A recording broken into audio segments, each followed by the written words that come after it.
gumamit na ng Remotely Operated Vehicle o ROV ang Philippine Coast Guard sa Taal Lake para sa paghahanap sa mga nawawalang sabongero. Live mula sa Laurel, Batangas, nakatutok dyan si News 5 correspondent Rainiel Pawid. Hi Rainiel! Paano ka na ba? Pabalik ka na ba dito?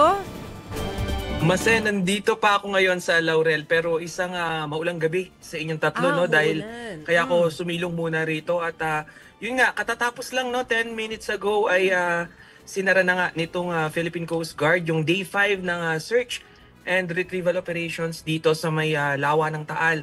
At ngayong araw ay buena mano ang nagamit itong ROV o yung remotely operated vehicle, yung underwater drone nitong PCG. At kanina umaga, no, 8:27 exactly ay unang lumarga ito doon sa ground zero at good thing, no, parang may nakita na naman na possible evidence itong PCG pero sa ngayon ay hindi ito nakuha dahil kanina nga dahil sa lakas ng ulan sinisid din ito ng mga human diver natin pero hindi naiangat. So bukas magre-resume yung operation at titignan natin kung ano nga ba yung development doon sa na-detect nitong ROV. Pero Mase, Jovi and Chiki, linawin lang natin, no, for the past 2 days naging mahigpit itong Philippine Coast Guard doon nga sa paglapit doon sa ROV na yan. So hindi rin natin alam whatever the reason is ay kung bakit, dahil pagdating pa lang dito ay fully guarded na ito at itinago muna doon sa substation. Pero kagabi lamang naglabas nung photo at the whole day ngayong araw na to may video clip na ibinigay sa atin na nung nagamit na ito pero parang it defeats the purpose, no, kasi yung name niya is underwater drone pero yung nakita lang natin doon sa clip na binigay nitong PCG is yung nasa taas, nasa level ng Taal Lake. Pero nonetheless, okay na yon, at least may info na may na-detect na naman and then we're going to wait for another updates by tomorrow. Rainiel, so kung hindi na iangat yung nakita kanina, tama ba? 5 pa rin. 5 pa rin lang yung sako na na-retrieve. Yes, Maseno, since day 0, 5 pa lang yung sako na na-retrieve. And let's classify or distinguish muna itong 5 sako. Yung unang sako at yung pang-4 at pang-5 na nakuha, sinabi ng PCG na parang pare-parehas nga yung texture and structure nito nung kanilang makita. Ibig sabihin, nung binukas ay parang sunog. Pero yun na nga, in-overrule na nga ito nung forensics expert natin or yung si Dr. Fortune na sinabi niya 2 things na kung bakit kulay itim yan. Either nasunog nga or pangalawa naman yung nabalot ng putik dahil nga nakababad na doon sa lawa. 1, kung maitim ito at dahil nasunog, mas kakailanganin natin ng iba pang pieces of evidence. Like for example, yung oral examination. Kasi kung ganitong sunog, mas mahihirapan na ma-detect yung structure o yung buto mismo, yung analysis, kung human bone ba to or yung animal bone. Dahil nga, ang kailangan na niyan, kung ganyan na yung state ng mga nakuwang evidence, ay baka mag-oral DNA testing na. Dapat ngipin. Okay.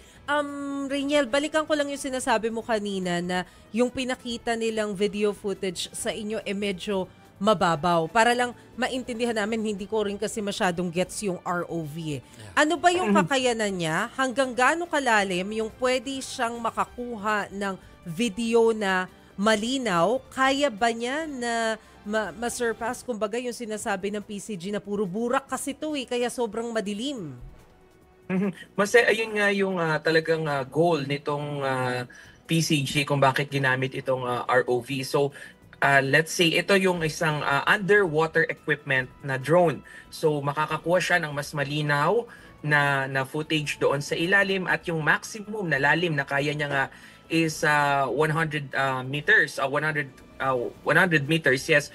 Pero so far, no, yung initial dive niya kanina is 52 feet.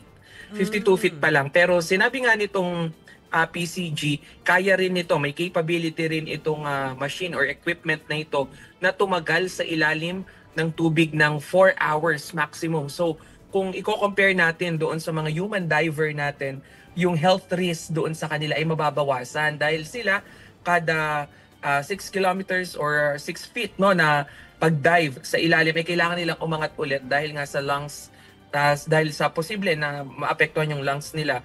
So ito daw yung nakikita nga nitong mga PCG na mas makakatulong.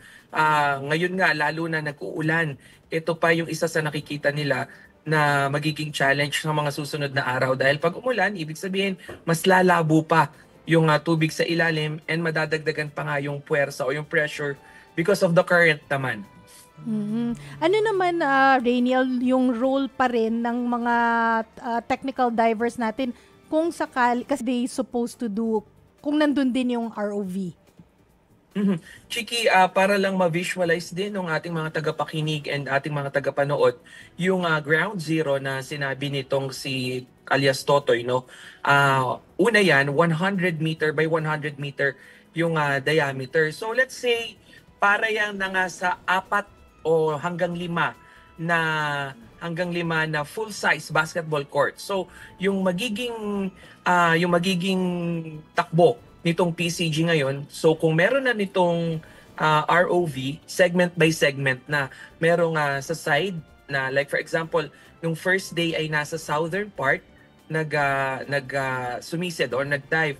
Then yung the following days ginawa namang north. So, kung ngayon may ROV tsaka meron tayong mga human diver, magiging mako-compartmentalize daw yung pag-dive nga at saka mapapabilis din dahil ito nga yung sinabi nila na pag malakas yung alon, possibly no yung mga nakikita or yung nakakapa sa ilalim ay pwede namang anurin sa iba pang part. So ngayon kung mas marami mas malaki daw yung chance na magalugad nga itong ground zero. Pero kanina sabi mo 50 ano yun? Meters ba yun? O feet ba yung sinabi? Feet, no? 50 feet, no? Yung lalim na binaba nung ROV, but you said it can go until 100 meters below.